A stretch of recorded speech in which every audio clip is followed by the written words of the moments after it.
Nurcan Aktay keseke ji bajarê Amediyê demek li şarê İzmîrê jiyaye û gaveka dirêje jî li Enqereyê nişteciye. Afreta Kurd Aktay li Enqereyê pêştir di rêveberiya Mazlûm Derê da paşê jî di rêveberiya Komeleya Perwerdeh û Piştevaniya ya Hêvî da erktar bûye. Nurcan Aktay ana bi vêneka rahajmendiyê derdikeve holê. Li merkeza Enqerê Kızılayê da bi navê Destar Kitap Kafeyê derdikeve pêşberî karîgerên xwe. û vî karî jî wek karên din, wek karên mafên mirovan girîng dibîne û dibêje xizmet ji bo min ji her tiştî girîngtir e. Destar Kafe jî yek ji van ciyan e. Afreta Kurd hesto ramanê xwe çîrok û dîroka Destar Kafeyê wiha diyar dike Nurcan Aktay.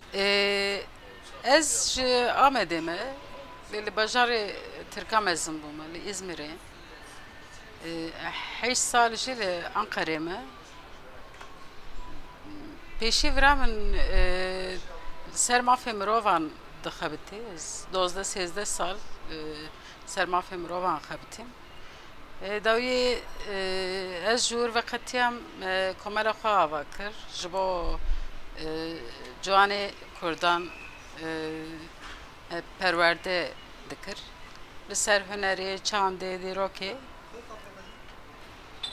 Bajarê Tirka mixabin mirov li derek ronê li kafeyek loxintekî Kurdiya xaftin bi serê xwe ji xwe pirsgirêk e û muzîka bi Kurdî filan û bêvan. Me got ez kafekê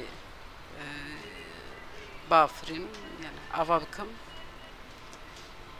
û me vira dest pê kir ku jiyana me di her beşî de ez dixwazim yani rengê Kurdî tê bidime. Navê destarê wek kafeyekê derkeve pêş jî li ev der ji kafeyekê gelek zêdetir e. Wek ciyekî terapiya çandiniyê jî mirov dikare bilêv bike. Ji bo ku ji aliyên mişteriyan va ev der navnîşaneka hevûdin dîtinê û arambûnê tête pejirandin. Lê li vir çay û qehwe jî bi temeka din tête çêkirin û vexwarin. Li vir muzîka Kurdiya zindî çê dibin heftê carek. Kursê ziman heye, semîner heye. Ji hêleka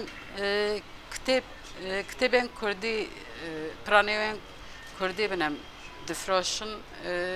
Di çerçeva wî jî li vir em semîneran çê dikin. Li Tirkiye parastina çanda Kurdî parastina mafê mirova ye. Nurcan Aktay ev her du bi hevûdinê ve girêda ye. Ji bo wî jî Destar Kitap Kafe ciyekî girîng tijî dike. Eyüp Demir, Dengê Amerîka, Enqere.